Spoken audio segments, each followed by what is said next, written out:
suppose it's where we wanted to be in many respects. Every county in the country is trying to be in that spot, but thankfully we've made it this far. But I suppose it's all for nothing if you can't get over the line. All-Ireland final day is a very, very special day in the calendar for everybody, and extremely special when you're part of it. But if you're on the wrong side of it, it can be extremely painful as well. So we're hoping we can go to Dublin and put our best foot forward. Dylan Gainey. David Clifford made a run.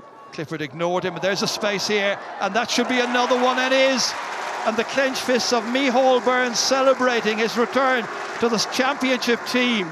Once the league was over, we got a 3-week break there before the first round of the Munster Championship. So, it was around then that we really started trying to get to grips with the rules. O'Shea again, he's going to cause problems, early indication. He's going for a 2-pointer here, really fancying it, backing himself. It's been a challenging year, but delighted to be part of it. It's a more enjoyable game to coach, and I think supporters are voting with their feet as well. It certainly appears to be a more enjoyable game to attend as well and to watch.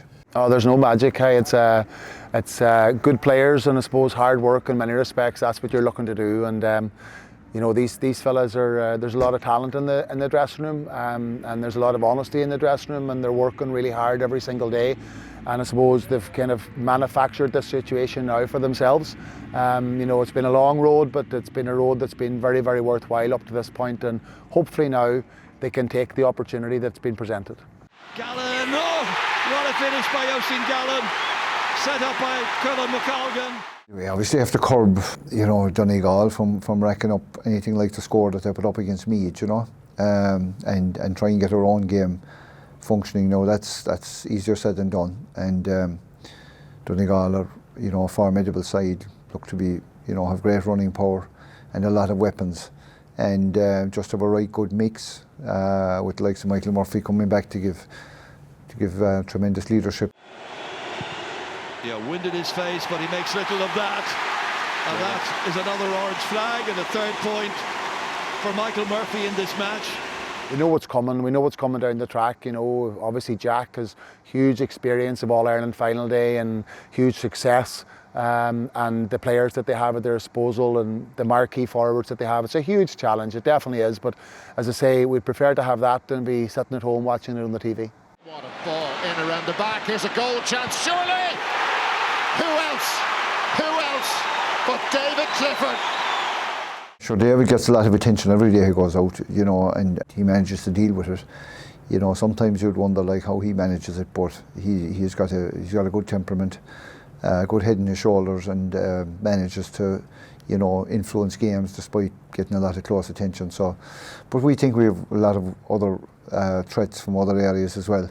So, despite what some people think, we don't think we're a one-man team. Here comes Dara O'Boyle for Donegal. Goal! That's a fabulous goal. We like to change the game plan every single day. Every team that we play comes with a different set of variables, and from our point of view, that's important that you're looking at that and you're trying to see what may or may not work. You'll get the hooter now, and the ball is kicked out, and Donegal are Ulster champions again. It's their 12th title, and they've done it in the most dramatic fashion. I was speaking to a friend of mine after the Ulster final, and he said that was the most enjoyable 7 seconds he had in his life. The other 3 hours were absolute pain. So the pressure of the cauldron that was the Ulster final, So yeah, that 7 seconds was really, really short-lived, but it was nice coming down the stretch in Croke Park with maybe 10 or 15 minutes to go and having a bit of a buffer there that we could actually, get fellas on and take people off and enjoy it nearly, And that's it. It's over. And Kerry are through to the All-Ireland final. You find that these games take an awful lot out of you, and you only realise that maybe the following day or maybe for 2 or 3 days after. They do take a lot out of you emotionally. No more than the players. I mean, the players have the emotional side and they also have the physical side. So recovery between games is crucial. That's as much of a science as anything else. Plenty of recovery and getting the energy back into the limbs again. Listen, I think to win in All-Ireland, everything needs to go right for you, and even if everything does go right for you, it doesn't mean you're going to win it. It just means that you're going to be competitive.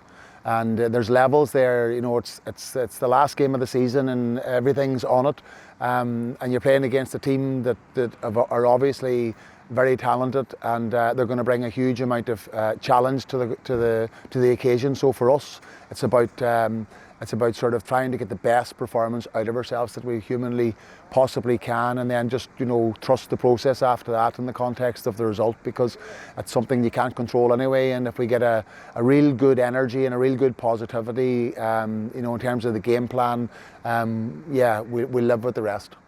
My gut feel is that you'd always be hopeful and optimistic going into a game, and we feel that we're preparing well and the training is going well, so we'd be optimistic.